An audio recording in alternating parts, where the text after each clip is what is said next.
परम पूजनीय सरसंघ चालक जी का स्वागत करने के लिए पुष्पगुच्छ भेंट कर सभी जोरदार तालियां बजा करके हार्दिक अभिनंदन करेंगे। हमारे मध्य परम पूजनीय सरसंघ चालक जी पधारे हैं। साथ ही स्मृति चिन्ह देने के लिए श्री कमल प्रकाश जी कृष्णानी से निवेदन है, कृपया पधारें। सिंधुपति महाराजा दाहरसेन के 1300वें बलिदान दिवस पे स्मारक का ये चित्र समारोह समिति के कार्यकर्ता श्री कमल प्रकाश जी कृष्णानी। स्वागत की अगली कड़ी में परम श्रद्धेय स्वामी हंसराम जी साहिब हमारे मध्य उपस्थित हैं। श्री महंत हरि सेवाधाम श्री हरीश जी जामनानी से निवेदन है, कृपया पधारें। परम श्रद्धेय स्वामी जी से आशीर्वाद प्राप्त करें, पुष्पगुच्छ भेंट कर। वह विधायक अनीता जी बदेल से निवेदन है, कृपया पधारें, वह चित्र भेंट करें। स्वागत की अगली कड़ी में हमारे मध्य उपस्थित हैं परम श्रद्धेय संत प्रवर दादू दयाल पीठ नरेना पीठाधीश्वर श्री गोपाल दास जी। आपका स्वागत करने के लिए विधायक श्री वासुदेव देवनानी जी से निवेदन है, कृपया पधारें। वह समारोह समिति के कार्यकर्ता श्री तुलसी सोनी जी से निवेदन है कि स्मृति चिन्ह भेंट करें। हमारे प्रार्थना को स्वीकार करते हुए राजगढ़ भैरव धाम के उपासक परम सम्मानीय श्री चंपालाल जी महाराज पधारे हैं। आपका स्वागत करने के लिए हमारे कार्यकर्ता श्री खेमचंद जी नारवाणी से निवेदन है, कृपया पधारें और गुरु जी को पुष्पगुच्छ भेंट कर आशीर्वाद प्राप्त करें। साथ ही निवेदन है श्री संपत जी सांकला से गुरु जी को स्मृति चिन्ह भेंट कर आशीर्वाद प्राप्त करें।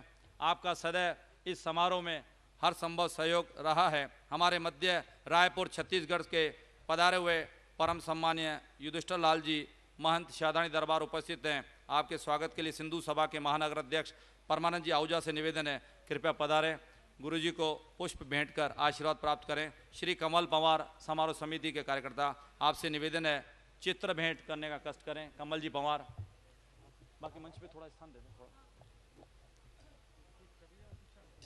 हमारे मध्य उपस्थित है अखिल भारतीय सिंधी साधु समाज के संरक्षक उल्लासनगर से पधारे परम सम्मानीय स्वामी बलराम जी। आपके स्वागत के लिए सिंधु सभा के कार्यकर्ता कार्यक्रम स्वागत की अगली कड़ी में राष्ट्रीय अध्यक्ष अखिल भारतीय सिंधी साधु समाज परम सम्मानीय आत्मदास जी हमारे मध्य पधारे हैं। आपका स्वागत करने के लिए पुष्पगुच्छ भेंट करेंगे श्री अशोक जी तेजवानी। श्री धर्मेंद्र जी गहलोत, कृपया पधारें, चित्र भेंट कर आप आशीर्वाद लें। हमारे मध्य भारतीय सिंधु सभा के राष्ट्रीय अध्यक्ष दादा लक्ष्मण दास जी पधारे हैं। मैं आपके स्वागत के लिए निवेदन करूंगा श्री बलराम जी हरलानी को, कृपया पधारें। राष्ट्रीय अध्यक्ष को पुष्पगुच्छ भेंट कर स्वागत करें, आशीर्वाद प्राप्त करें। दादा नवल्ला बच्चानी जी राष्ट्रीय उपाध्यक्ष हैं। आपके निवेदन पर सभी पदाधिकारी पधारे हैं। एक स्मृति चिन्ह भेंट कर अपने अजमेर की एक चिन्ह दादा लक्ष्मण दास जी। बहुत बहुत धन्यवाद सभी कार्यकर्ताओं का।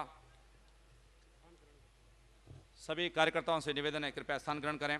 कार्यक्रम को आगे बढ़ाते हुए आज के इस कार्यक्रम की, इस स्मारक की कल्पना जब शुरू हुई थी, हम सबको ध्यान है उस समय नगर सुधार न्यास में अध्यक्ष का दायित्व समारोह समिति के अध्यक्ष श्री औकार सिंह जी लखावत साहब के पास था। मैं आपसे प्रार्थना करूंगा, कृपया पधारें। आज के इस समारोह में इस कार्यक्रम की व स्मारक के बारे में अपने विचार प्रस्तावना के रूप में रखें। सम्मानित श्री औकार सिंह जी लखावत।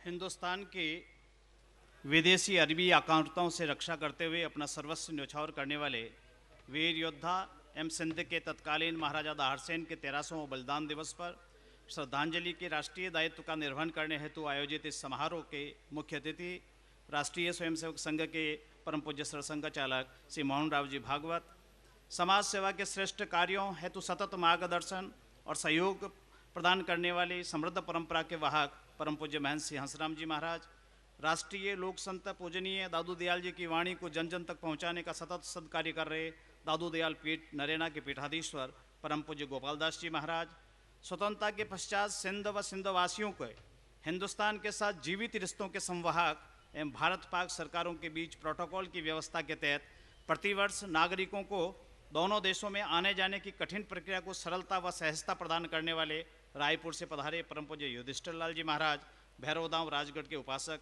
इन लाखों श्रद्धालुओं के दुर्व्यसन से मुक्ति दिलाने वाले श्री चंपालाल जी महाराज, यहाँ मंच पर विराजमान अखिल भारतीय सिंधु सभा के राष्ट्रीय अध्यक्ष जी, साधु समाज के राष्ट्रीय अध्यक्ष जी, अन्य संतगण, यहाँ पधारे हुए विशिष्टजन और भाइयों और बहनों, दाहरसेन स्मारक ये दुनिया में पहला स्मारक है। दाहरसेन स्मारक का जब 1994 और 97 के कार्यकाल में हम लोगों को नगर सुधार न्यास का दायित्व दिया तो मन में एक विचार आया कि हिंदुस्तान की विदेशी आक्रांताओं से रक्षा करने वाले उन वीर योद्धाओं से प्रेरणा लेने के लिए हम एक प्रदर्शित करते हुए ऐसे कोई स्मारकों का निर्माण करें जिससे कि आने वाली शताब्दियों तक हमारी आज की पीढ़ी को कुछ प्रेरणा मिल सके। इसी श्रृंखला के अंदर हम नगर सुधार न्यास के तत्कालीन जो न्यासी थे, अधिकारी लोग थे बैठे, और उसमें से पहले प्रारंभ किया अंतिम हिंदू सम्राट पृथ्वीराज चौहान का स्मारक बनाने का कार्य। वह कार्य पूरा हुआ तो फिर विचार चला कि हम क्यों नहीं चलें, तो मोहम्मद बिन कासिम का बड़े हमला जो खलीफाओं ने यहाँ पर करवाया उसका मुकाबला करने वाले महाराजा दाहरसेन का स्मारक बनाने का विचार आया। तब मेरे अखबार के बहुत सारे मेरे मित्र थे, उन्होंने मुझे कहा लखावत जी ये दाहरसेन कहाँ से आए, दाहरसेन क्या कर रहे हैं, दाहरसेन का कैसे विचार आ रहा है। और तब मैंने उनसे मजाक में कहता था, मित्रों एक दिन ऐसा आएगा जिस दिन मदार गेट पे लोग आवाज़ लगाएगा सिटी बस का कंडक्टर चलो दाहरसेन। एक दिन ऐसा भी आएगा कि राजस्थान के लोग कहेंगे चलो दाहरसेन, और एक दिन ऐसा भी आएगा जैसे हिंदुस्तान से लोग कहेंगे चलो दाहरसेन। और आज एक संघ के स्वयंसेवक के लिए इससे बड़ा गौरव का विषय नहीं हो सकता कि जिस स्मारक की इस धूप के दोपहरी में सपना देखा हो और वह दाहरसेन स्मारक पर सरसंघ चालक जी पधारे और हमको आशीर्वाद देने के लिए पधारे, इससे बड़ा और कोई गौरव और संतोष का विषय नहीं हो सकता। इसलिए मैं आप सबका हार्दिक अभिनंदन और बहुत बहुत स्वागत करता हूँ। मित्रों, दाहरसेन किसी एक शासक का नाम नहीं है, अपितु शौर्य, दया, धर्म रक्षक, गौ सेवा, कुशल शासक और राष्ट्र रक्षक का पर्यायवाची नाम है। महाराजा दाहरसेन को और उसके कालखंडों को समझे बिना हिंदुस्तान को समझा नहीं जा सकता, न राष्ट्र रक्षा की कारगर नीति बनाई जा सकती है। भाइयों और बहनों, जैसी विकट परिस्थिति दाहरसेन के शासन के समय थी वैसे ही परिस्थितियां आज है। दाहरसेन का संघर्ष और बलिदान हमें राष्ट्र रक्षा की दीर्घगामी नीति बनाने के लिए मार्गदर्शन कर सकता है। अरबी खलीफाओं द्वारा अनेक बार सिंध पर किए गए हमला का आज सीमा पर से संचालित व मार्गदर्शित हमलों से कोई भिन्नता नहीं है। दुर्भाग्यवश आज भी हम दोस्त और दुश्मन को जानते हुए भी अनभिज्ञ बने हुए हैं। प्रथम प्रधानमंत्री जवाहरलाल नेहरू जी के एक मंत्री हुआ करते थे प्रोफेसर हुमायूं कबीर, मैं उनको उद्धृत करना चाहता हूं। हुमायूं कबीर ने कहा, भारत सरकार अरबों का इजराइल के विरुद्ध युद्ध संघर्ष में साथ देता है, परंतु दूसरी ओर भारतीय जनता के मन में इजराइल के साथ श्रद्धा है और सहयोग की भावना है, और इसका कारण है शताब्दियों पूर्व अरबों द्वारा सिंध पर किया गया हमला उनके मन मस्तिष्क पर छाया हुआ है।